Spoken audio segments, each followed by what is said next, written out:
Well, here with us now to take a closer look at this new information, I'd like to welcome in former CIA intelligence officer Michele Rigby Assad. Michele, thank you so much for your time. So, tens of thousands of potential victims here. What was your initial reaction to this new information about what could have happened at those Taylor Swift concerts? Well, first of all, I wasn't surprised that it was CIA intel collection because the Austrians are really limited in what they're able to collect by law. And we kind of figured when this all came out, it was probably from the CIA. Now, the claim that they wanted to harm or kill up to tens of thousands of people, I don't know if they had the capability to do that. But at the same time, the amount uh, of fear that they could cause a stampede. And we know it just takes a few people. With the Ariana Grande concert, one individual is able to kill 22 people. So the fact that we have averted this tragedy, we're just so glad that we collected that intel in time. Yeah, and when you think about kind of the domino effects, saying a stampede, which, not even thinking about all of the other things that can happen that can potentially be dangerous.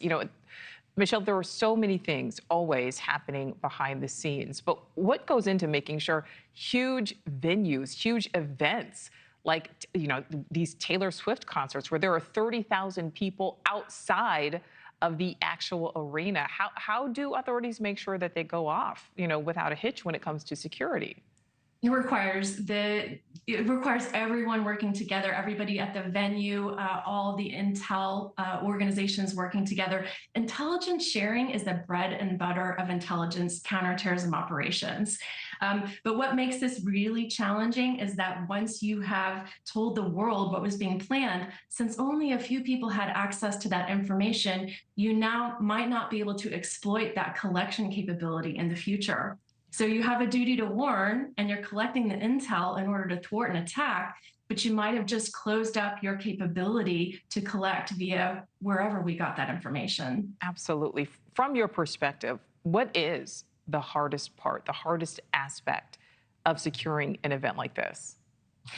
Cooperation, communication and cooperation, because it requires so many different police, intelligence, law enforcement agencies to work together, including security on the ground hired by the venue. So it's just a lot of people, and you've got to make sure that you're sending information in the right direction so you don't miss something or you don't miss the red flags. So, how do all of these agencies work together to make sure an event goes smoothly? Because, we're talking about different agencies, we're talking about different levels, of position. We're talking about different languages. I mean, there are just so many different things, and everyone has to work together.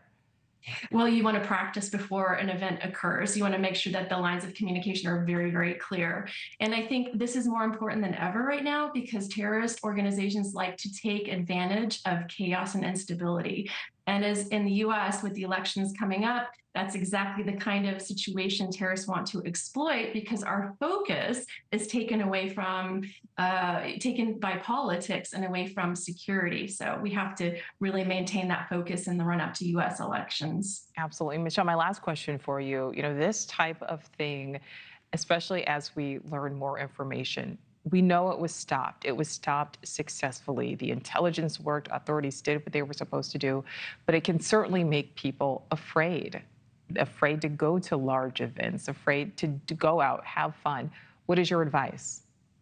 My advice, well, I tend to avoid big events for this very reason as a former counterterrorism officer. But I like to tell people you just really need to be aware of your surroundings. You never know when you could be the person to spot the guy dropping a bag and leaving it and walking away from it. So if you should have fun. You should go out into the world, but you don't want fear to dictate your choices. So make sure that you are aware of your surroundings and aware of people. And if you see something that doesn't look right, err on the side of reporting that information to authorities.